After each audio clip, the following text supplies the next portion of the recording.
Hello wonderful people! For today's video, samahan nyo kami. Pupunta kami sa Lamay and papakita ko sa inyo kung paano namin dinidispose yung basura dito sa amin. So guys, where we at right now is the dump transfer station. Parang ganun yung tawag nila guys. So dito, nilalagay sinesegregate yung mga basura.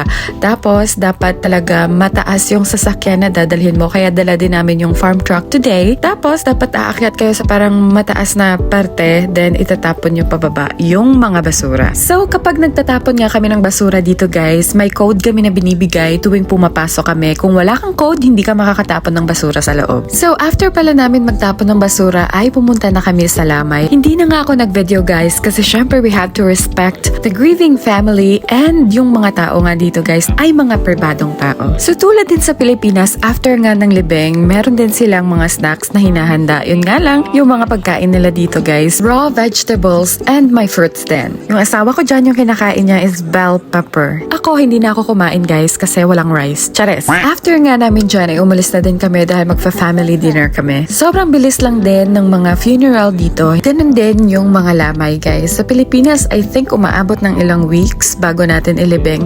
Dito, mga days lang. Tapos hindi nila inuuwi sa bahay nila yung patay. Although may ibang ang parte sa Pilipinas na naa-adapt na din yung ganon na may mga memorial services sa mga churches.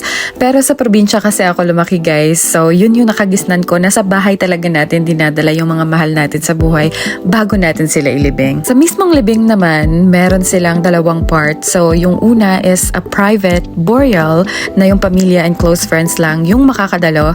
Tapos yung mga nakikiramay na nga sa second part na sila pupunta which is yung mass. So nandyan na nga kami sa kakainin namin which is Ricky's Restaurant. Kasama namin si mom, si dad. And yung in-order ko nga dyan is pasta, fettuccine with grilled chicken and garlic bread. Yung kay Seth naman nakalimutan ko pero yung kila dad, it's their favorite chicken tenders with coleslaw. After nga namin kumain, diretso na rin kami pa uwi kasi babalik pa nga kami ni Seth sa Fort Saskatchewan. Ganito nga lagi yung routine namin ni Seth. Tuwing weekdays, nasa Hay Lakes nga kami. Tapos pag weekends naman, dito kami sa Fort Saskatchewan. Around 45 minutes nga to an hour depending on the traffic yung biyahe namin. So yun lang guys. Thank you so much sa pagsama sa amin ngayong araw. Thank you for watching this vlog. I hope you guys have a great day and God bless you. See you in my next vlog.